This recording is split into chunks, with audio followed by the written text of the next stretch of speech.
بسم اللہ الرحمن الرحیم. ولادت باسادات امام حسن العسکری گندیا دلی محپال پورلا ذوق نشوق نبو ملکیونز دے موقع کا فیسفرڈون فو حجت الاسلام والمسلمین آغا شیخ جواد حبیبی یکسوتسو فیسفا رپورٹ ینتاغا. بسم اللہ الرحمن الرحیم.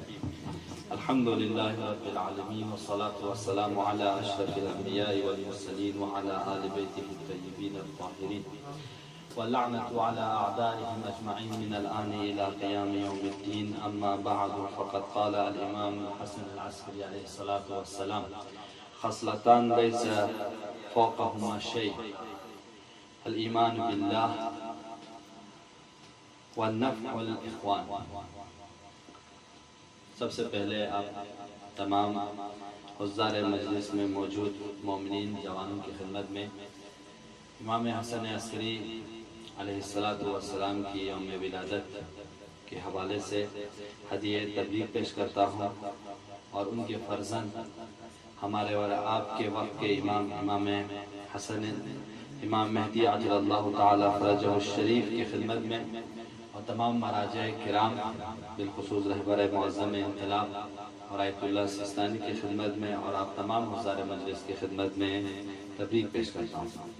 بہرحال بہت سے مطالب مدح و ثنا آپ تمام دوستوں نے بہت ہی جوش و جذبے کے ساتھ پیش کی، اور بہترین مطالب شیطان پرستی کے حوالے سے برادر عزیز نذیر صاحب نے بہت ہی مفصل اور بہت ہی دقت اور نگاہ سے دیکھتے ہوئے مختلف موضوعات کی طرف اشارہ کی آپ جوانوں کی خدمت میں.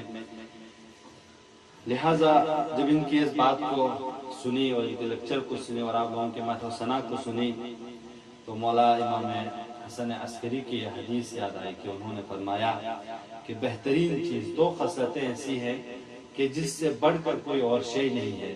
کہا کیا کہ الایمان باللہ، ایک وہ جو ایمان رکھے خدا پر، اور دوسرا نفع الی الاخوان، نفع پہنچائے اپنے بھائیوں کو. آج آپ لوگ یہاں جمع ہوئے، بہرحال دور دراز علاقے سے آپ لوگ آئے، کارگل سے آئے اور یہاں پہ جمع ہوئے. محپال پور جو دہلی کے ایک مین علاقہ ہے جہاں پہ آپ لوگ جمع ہوتے ہیں، ہمیشہ اسلامک کلاسز آپ لوگ لیتے ہیں اور اسلامک کلاسز میں آپ لوگ حاضری دیتے ہیں.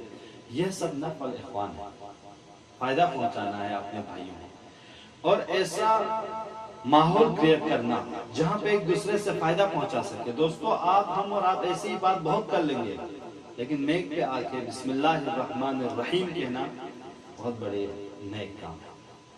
یہاں پہ آ کے آپ اپنی جھجک کو دور کرنا، جیسے منشی گلزار صاحب تو اس وقت بچپنے کی حالت میں کہتے ہیں میں اس لیے نہیں رو رہا ہوں کہ میرے پاس کھلونے نہیں ہیں، اور ہمیں تو پیدا ہی نہیں کیا گیا کہ ہم کھیلیں. وہ شخص تعجب کرتا ہے کہ آخر کیا بات ہے کہ اتنا چھوٹا سا شخص، اتنا بچہ، اور اس کا یہ جواب ہمیں کھیلنے کے لیے پیدا نہیں کیا گیا، سب لوگ کھیل رہے ہیں، اوپر سے رو رہے ہیں. تو غرض پوچھتے ہیں کہ کیوں آپ رو رہے ہیں، کیوں آپ رو رہے ہیں، کیا وجہ ہے کہ آپ رو رہے ہیں؟ تو امام فرماتے ہیں میں اس لیے رو رہا ہوں اس لیے کہ جب میری والدہ لکڑی جلاتی ہے، چولہا میں آگ لگاتی ہے، تو بڑی لکڑیاں جلانے کے لیے چھوٹی چھوٹی لکڑیوں کا سہارا لیتی ہے. میں اس بات پہ سوچ رہا ہوں کل قیامت کے دن جب جہنم کا آگ لگایا جائے گا تو بڑی بڑی لکڑیوں کو جلانے کے لیے، کیونکہ جہنم کے آگ میں انسان کو جلایا جائے گا، ایندھن کیا ہوگا؟ انسان ہوں گے. تو امام اس فلسفے کی طرف کہتے ہیں کہ اس بڑے بڑے انسانوں کو جلانے کے لیے ہم جیسے چھوٹے چھوٹے انسانوں کا سہارا تو نہیں لیا جائے گا. میں اس بات پہ رو رہا تھا. یہ امام اس حدیث کے ذریعے، اس قصے کے ذریعے ہمیں ایک فکر دے رہے ہیں. دوستو ہم اور آپ کو بیہودہ نہیں خلق کیا گیا، ہم اور آپ کو ایک مقصد کے لیے پیدا کیا گیا. اِنَّا لِلَّهِ وَإِنَّا إِلَيْهِ رَاجِعُونَ ہمارے اور آپ کی زندگی کا مقصد ہے. جب آپ اور ہم اس بات پہ توجہ کریں گے کہ بھائی ہمیں اور آپ کو پیدا کیا گیا ہے مقصد کے لیے، بیہودہ ہمارے زندگی کا کوئی، ہماری زندگی ایسی نہیں ہے کہ ہم اور آپ کو بیہودہ خلق کیا گیا ہو، بیمانہ خلق کیا گیا ہو، بغیر ہدف کے پیدا کیا گیا ہو، ایسا نہیں ہے۔ لہٰذا امام فرماتے ہیں اب جب باہدف ہو تو تمہارا ہدف کیا ہے؟ الایمان باللہ، اپنے رب پر، خدا پر ایمان رکھو، ونفع الاخوان، اور اپنے بھائیوں کو نفع پہنچاؤ۔ دوستو یہ دو سنتیں ہیں، مولا امام حسن فرماتے ہیں یہ دو خصلتیں ہیں، دو ایسی صفات ہیں، دو ایسی باتیں ہیں کہ اس سے بڑھ کر اور کوئی شے نہیں ہے کہ تم ایمان آپ اندازہ کرو اپنی زندگی میں اگر ایمان باللہ کا وہ صفت ہم لوگ نکال دیں، ہماری زندگی کوئی مقصد سامنے نہیں آتا، ہم بیہودہ ہو جائیں گے۔ اب ہم جو شیطان پرستی جس کے بارے میں نذیر بھائی بتا رہے ہیں کہ وہ پروگرام کے ساتھ دشمن عام سامنے آ رہے ہیں، مختلف طور طریقوں سے ہمارے گھروں تک آئے، مختلف پروگراموں کے ساتھ ہمارے سامنے آ رہے ہیں یہ دشمن، ہم اور آپ اس کے دفاع کے لیے کیا کریں؟ صرف ایک ہی کام ہم لوگوں کو کرنا ہوگا، ایمان باللہ زیادہ کرنا ہوگا۔ اس لیے کہ کہیں چھوٹی سی بات پہ جو ایمان بے خدا نہیں ہوں گے تو اس طرح کے دجال اور اس طرح کے شیطان صفتوں کے حوالے ہم ہو جائیں گے، اور چھوٹے سے پروگرام ہم اور آپ کو جہنمی بنا دیں گے۔ جیسے بیداری ضروری ہے، بیداری کے لیے ضروری ہے کہ ایمان باللہ رکھیں۔ ایمان باللہ ہم کیسے ایجاد کریں اپنے اندر، کس طرح ہم خدا پر ایمان رکھیں، کس طرح ہم ایمان باللہ کی صفت کو اپنے اندر زندہ رکھیں، اس کے لیے واحد ذریعہ ہے کہ اسلام کو پڑھنا ہوگا۔ اسلام نسل کی بنا پر نہیں بڑھے گا کہ ہم اور آپ مسلمان ماں باپ سے پیدا ہوئے تو ہم مسلمان ہیں ہمیشہ قیامت تک، ایسا نہیں ہے دوستو۔ اسلام ایز ایجوکیشن ہے، ہم کو پڑھنا ہوگا۔ جس طرح 10ویں پاس انسان پہلی کلاس پڑھے بغیر 10ویں کلاس تک نہیں پہنچتا، اسی طرح ایمان کے مراحل بھی بغیر سیکھے ہم اور آپ طے نہیں کر پائیں گے۔ سیکھنا ہوگا باتوں کو، اس میں صبر و تحمل کے ساتھ اسلام کو پڑھنا ہوگا، تبھی جا کے ہم اور آپ ایک مومن شخص بن پائیں گے۔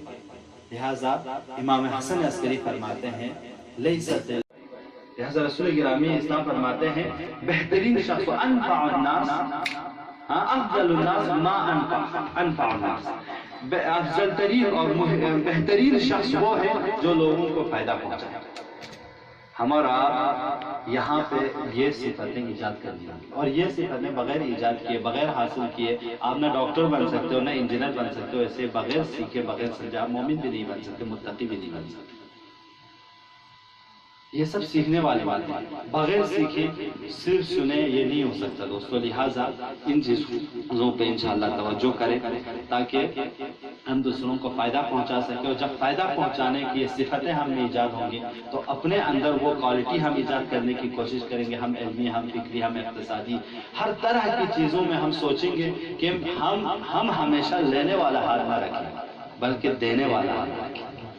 علم بھی دیں، فکر بھی دیں، دوستی بھی دیں، محبت بھی دیں، ہر چیز دینے والے کبھی لینے والے نہ بنا۔ انشاءاللہ میں تو سب سے پہلے آپ تمام دوستوں کو پھر ایک بار امام حسن عسکری علیہ السلام کی ولادت کی مناسبت سے تبریک پیش کرتا ہوں۔ مولا آپ تمام دوستوں کو صحت سلامت رکھے، اور یہ انس و محبت، ہم ایک دوسرے کو نفع پہنچانا، ایک دوسرے کو فائدہ پہنچانے کے یہ جذبے میں ہم سب کو روز بروز اضافہ خدا عطا فرمائے، اور یہ مقصد ایمان جو خدا تک پہنچنے کا ہے، خدا ہم سب کو وسیلہ قرار دے کہ ایک دوسرے کے ذریعے ایک دوسرے کے ایمان میں اضافہ فرمائے، تاکہ کل ہم سب کے سب کہہ سکے ما منا ولہ مقام محمود، ہم میں سے کوئی ایسا نہیں ہے جو مقام سعادت پر نہ، ہم سب کے سب سعادت مند، ہم سب کے سب کامیاب، اور ہم سب کے سب فلاح ہونے والے اور کامیاب ہونے والے ہیں۔ انشاءاللہ ہم صرف جنت کے لیے ہی نہیں بلکہ جنت کے لیے ہم عبادت نہیں کریں گے، بلکہ اس خدا کے لیے کہ جس کے جو اتنا ارحم الراحمین ہے کہ روایتوں میں ہے کہ اگر تمہارے ماں باپ اگر تم لوگوں سے محبت کرتے ہیں تو اس سے 70 گنا میں تم لوگوں سے محبت کرتا ہوں۔ دوستو اس خدا، وہ خدا کہتا ہے کہ یہ لوگ معدن ہے، ان انسانوں کو، یہ انسان معدن ہے، کمعدن الذهب والفضة۔ جس طرح ہم سونے اور چاندی کی حفاظت کرتے ہیں، اسی طرح یہ انسان سونے اور چاندی سے افضل ہے، ان کی بھی حفاظت کرو۔ آپ اور ہم خدا کے نزدیک اتنا مہم ہے کہ خدا کہتا ہے میں نے پوری کائنات کو تم لوگوں کے لیے بنایا ہو، تم انسانوں کو اپنے لیے بنایا۔ خدا اتنی ساری فضیلتوں کو بیان کرنے کے بعد کہتا ہے اے انسان انا معکم، میں تم لوگوں کے ساتھ ہوں اور جو کچھ تم کرتے ہو میں دیکھ رہا ہوں۔ اب اندازہ کرو دعائے کمیل میں ہم اور آپ پڑھتے ہیں